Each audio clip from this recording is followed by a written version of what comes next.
The ninth day of the Hebrew month of Av, Tisha B'av, is the gloomiest and saddest day on the Hebrew calendar.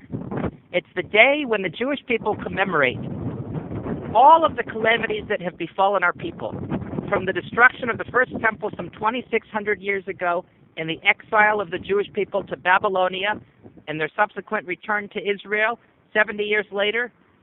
600 years after the building of the second temple, the Jewish people were once again exiled and the temple was burned to the ground. And a long list of calamities followed. To name a few, the Spanish Inquisition in 1492, the Jews were exiled from Spain, forced to convert to Christianity, burned at the stake. 1497, Jews were exiled from Portugal. The pogroms in Eastern Europe. World War I, followed by World War II and the Holocaust, the brutal murder of 6 million Jews by the Nazis. And yet, today, on Tisha B'av, when we sit in synagogue at night and we hear the recitation of Jeremiah, the book of Lamentations, Echa, foretelling the upcoming destruction of Jerusalem, we have a very hard time connecting to that today, because our generation in Israel, for the Jewish people today living in Israel, we are experiencing exactly the opposite of what Tisha B'av represents, with Tisha B'av and its focus on destruction and exile. Today, when you look around, you see the rebuilding of the land of Israel and the ingathering of the Jewish people from the four corners of the earth. Exactly the opposite of what Tisha B'av represents. So the question arises today, how can we connect to this past, which in a lot of ways seems irrelevant to us today, living in Israel? And there's a very interesting tradition that eventually Tisha B'av, the day of our suffering and mourning, will turn into the day of our salvation, the day of our rejoicing, the day of a festivity. There's a play on words in Hebrew. The word in Hebrew for 9 is Tisha, 9, the ninth of Av. And Teshua means salvation, redemption. Tisha, Teshua. So it says Tisha B'av, the ninth of Av, will become Teshuat B'av. And I believe that has already started to happen. There's a very interesting aspect of the Hebrew calendar. When Tisha B'av, when the fast of the ninth of Av falls on the Sabbath, on Shabbat, it is pushed away, because the Sabbath is a time of festivities. It's a time to eat festive meals. It's a time to be joyous. And we're forbidden to show any public signs of mourning on the Sabbath. And when Tisha B'av, the ninth of Av, falls on the Sabbath, it gets pushed off until the next day. The fast is observed only after the Sabbath goes out, and on Sunday. And I believe that is no coincidence that in 1948, when Israel became a state for the first time in 2,000 years, when our 2,000-year-old dream became reality, when the Jewish people returned to the land of Israel and rebuilt the state, Tisha B'av fell out on Shabbat, meaning Tisha B'av was a day of joy and festivities, as it is this year. Tonight at sunset, it is Tisha B'av, but it is also the Shabbat. And we will sit around the table and have wine and meat and sing joyous songs as if Tisha B'av does not exist. And this reminds me of the great sage Rabbi Akiva, who had a very interesting reaction after the destruction of the second temple. Akiva, why do you laugh? The sages asked him when they heard the clamor of Roman legions. Why do you cry? Rabbi Akiva replied. Idol worshippers dwell in peace and security, while the holy temple is burnt to the ground. Shall we not cry? That's why I'm laughing, said Rabbi Akiva. If this is how God rewards the Romans, who are so wicked and cruel, for the good deeds they sometimes do, how much more will the reward of the righteous people in the world to come be? Akiva, how could you laugh? They asked, standing in the temple ruins.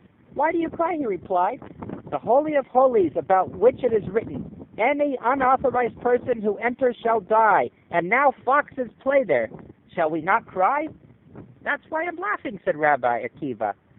Seeing the fulfillment of the prophecy, Zion will be plowed like a field, I more deeply internalize the knowledge that all the prophecies, including those of the rebuilding of Jerusalem, will be fulfilled. And so Rabbi Akiva laughs. And today in our generation, we are witnessing the rebuilding of Jerusalem and the rebuilding of Israel. And it's interesting that last year, when I went to the synagogue to hear Echa, to hear lamentations on the night of Tisha B'av, and we sat on the floor, as is customary, and I looked around and I noticed people did not have what they call a Tisha B'av face. There's an expression in Hebrew that someone has a Tisha B'av face, meaning they have a frown, a kind of a sad look on their face. People were actually kind of happy. There were smiles. The rabbi was even smiling. And I didn't quite understand that, because I thought, well, Tisha B'av, on one hand, it's supposed to be a time of, there are certain laws, they say, that you're not supposed to greet people on Tisha B'av. When you're walking in the street and you see a person, you're specifically not supposed to greet them on Tisha B'av, because it's a time of intense mourning.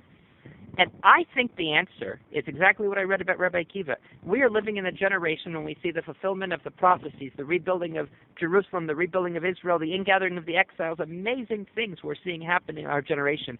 And it's exactly the opposite of what Tisha B'av represents, with its focus on destruction and exile and mourning. So it's difficult to connect to that.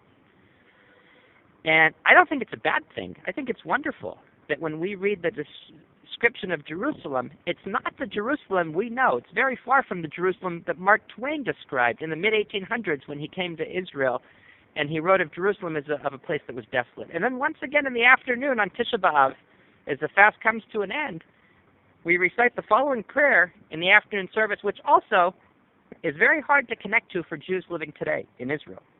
We say, "Oh, Hashem our God, console the mourners of Zion and the mourners of Jerusalem, in the city that is mournful, ruined, scorned, and desolate, mournful without her children, ruined without her abodes, scorned without her glory, and desolate without her inhabitant. She sits with covered head like a barren woman who never gave birth." Well, that is not the Jerusalem that we know today. The Jerusalem of over 500,000 inhabitants, and beautiful buildings and new neighborhoods popping up all over the places, and yeshivot, places of Torah study, and the new light rail train. Jerusalem is a beautiful city. And so when we recite that today, we have a very hard time connecting to that. The process has started, but we have a long way to go, because the real focus is not on the destruction and the calamities themselves, but the causes of them. And those are as relevant today as they were 2,000 years ago.